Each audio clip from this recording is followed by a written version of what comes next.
Got it. Recording in progress. Okay, I can do this. You've got the power. All right. All right, so I'm going to let you lead and I will follow. All right. So we are here today to discuss audits and where we're hoping that they're going, how we hope that we can all help, the BOD can help lands and prime ministers, and kind of like the changes we're hoping to see made over the next year.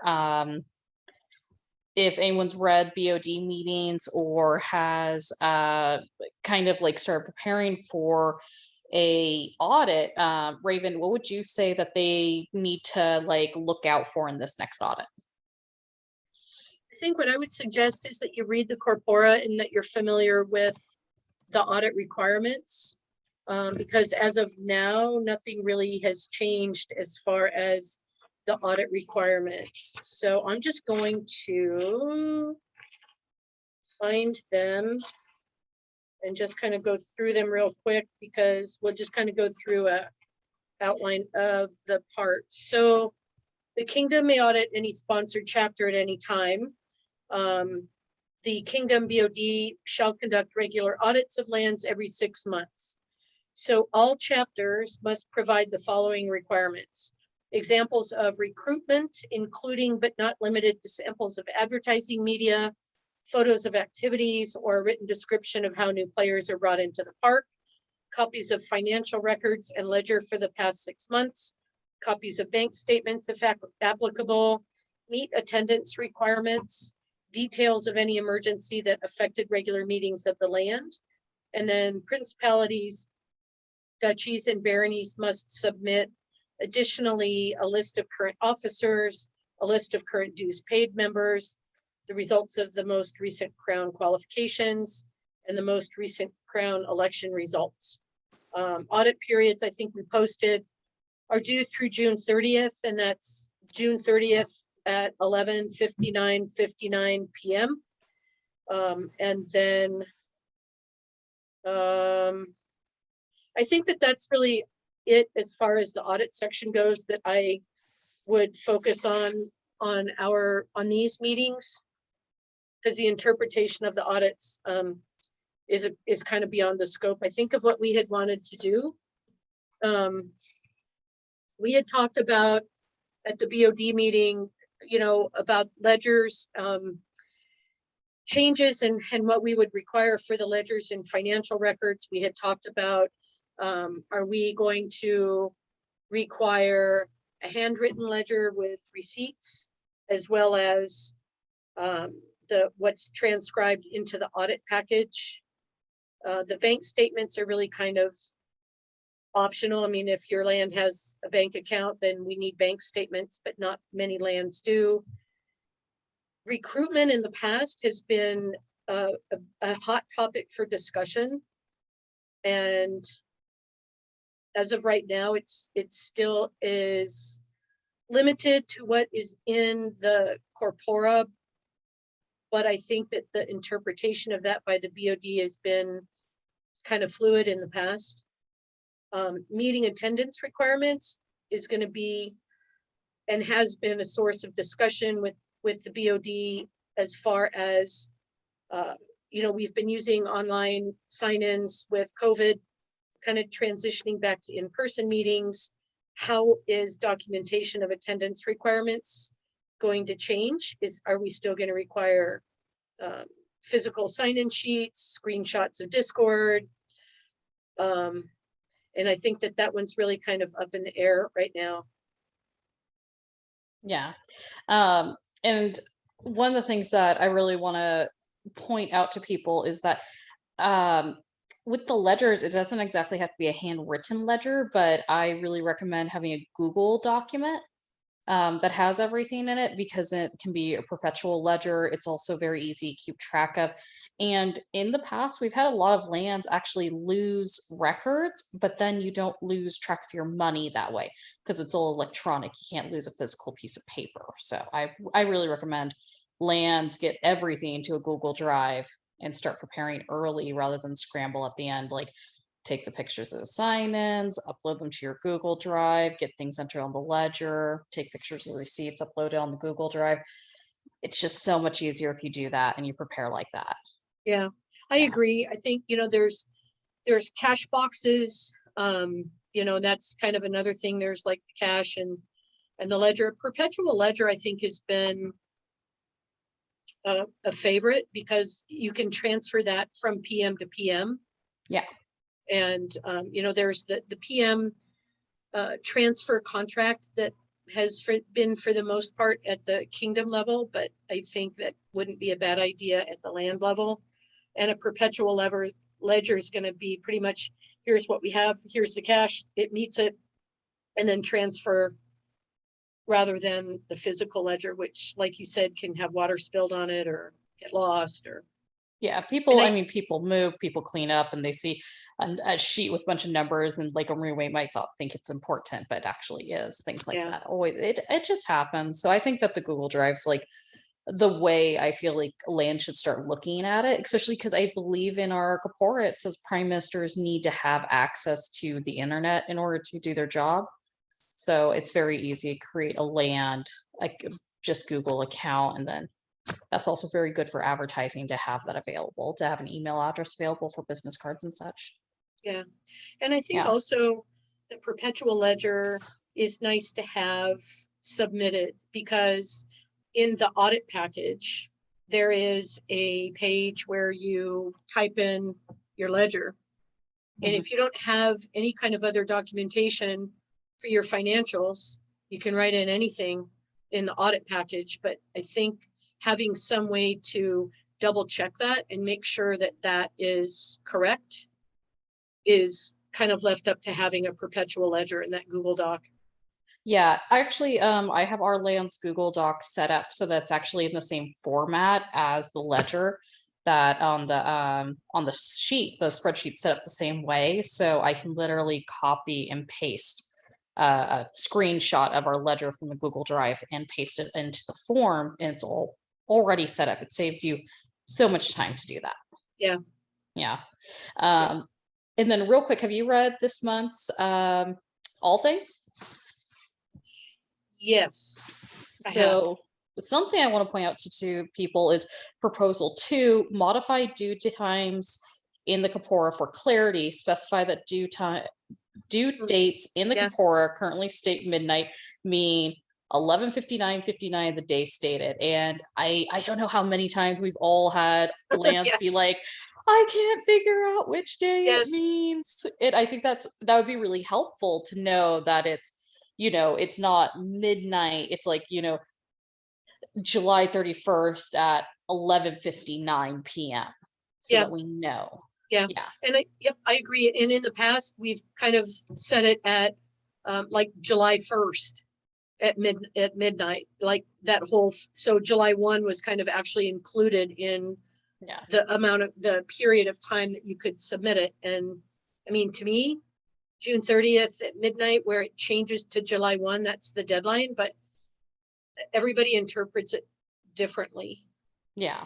I wanted to point that out because that was something that we had discussed and it made on to the all thing, which I'm really happy to see that level of communication between the BOD and the monarchy and being able to get these things done. Yeah.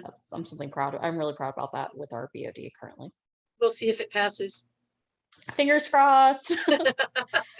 It seems really small, but if it seems really small, but if you don't interpret that the same and you don't get your audit in until July 1st at noon, because you interpreted that as July 1st at 11:59:59, and your land fails because you didn't get your audit in on time, then going forward, that's a huge thing. Yeah. And it's a little detail, but it's still a huge thing. And it's one of those things that I won't want to be a challenge for our lands. It shouldn't be a challenge. And that's something I'm hoping that we can help our lands kind of make it easier for them with that clarity. Yeah. Yeah. So what do you think about the letters from the monarchy and the prime ministers at the beginning of the audit packets? That is absolutely my favorite part of the whole audit. Because all of the other stuff is objective. And, I can't get around to all the parks, and admittedly, I don't know all the people, and I don't know the character of all the parks. For me, that's just not realistic to have that breadth of familiarity with everyone. But, and I can go through and look at the numbers and do all of that. But that letter at the beginning has helped me in the past with leniency in interpreting some of the discrepancies in the audit package. It has made it easier and more fun to go through the 2-hour audit meetings and reviews, because it's kind of like that park is there. Yeah. And for me, that's really important. It's not, if I don't get the letter, do they get dinged or counted against? No, because it's not really part of the corpora.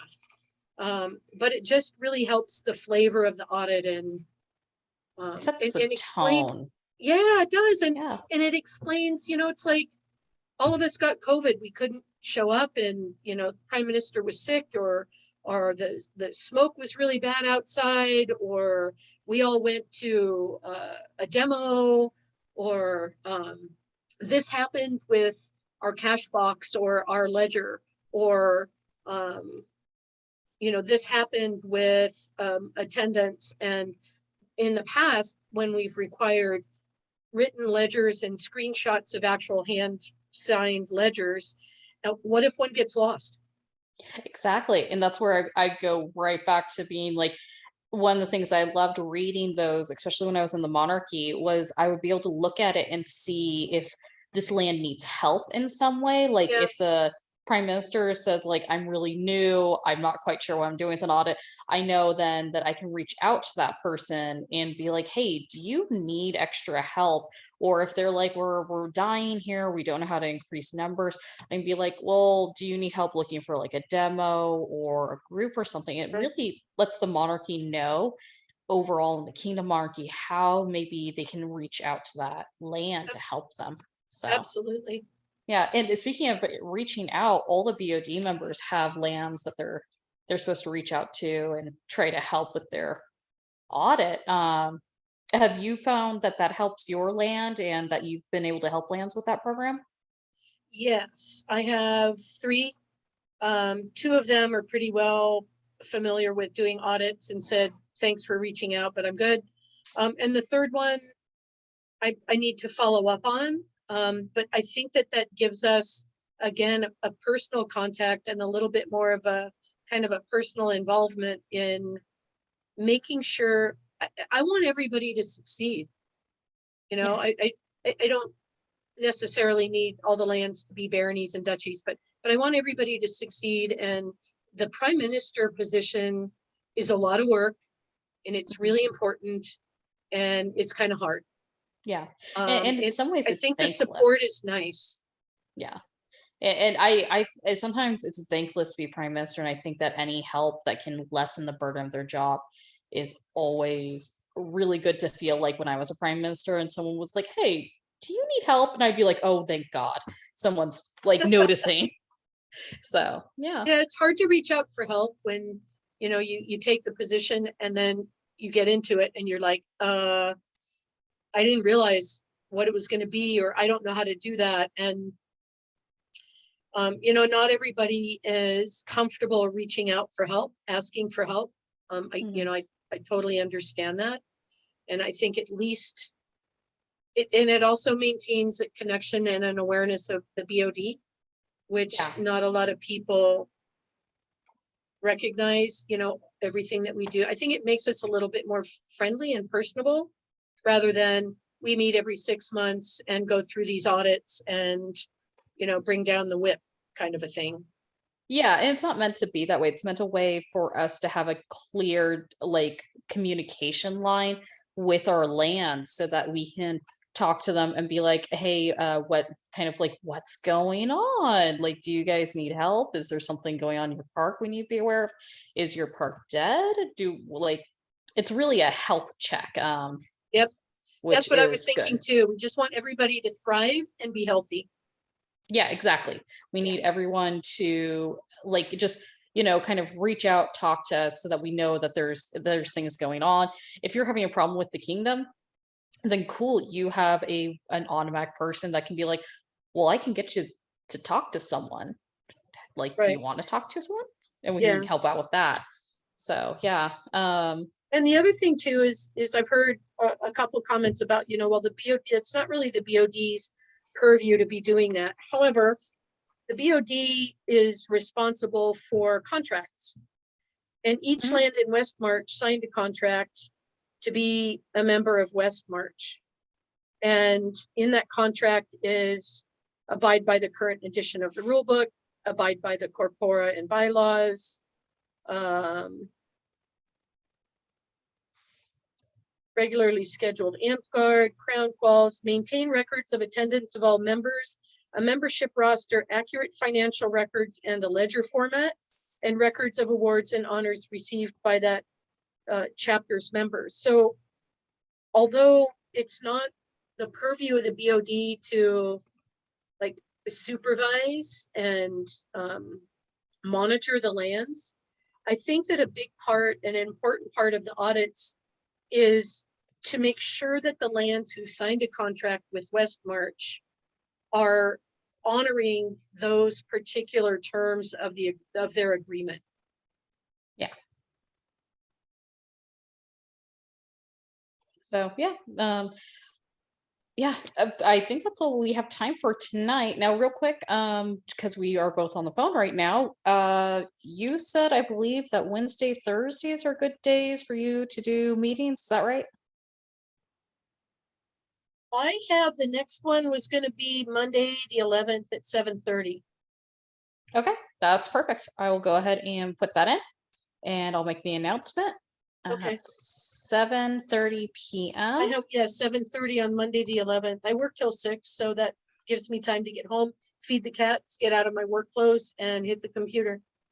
Okay, perfect. And then if anyone has any questions, I'm going to go ahead and create the next meeting for the 11th at 7:30 p.m. And please ask us your questions or reach out to your BOD member, but we are always here.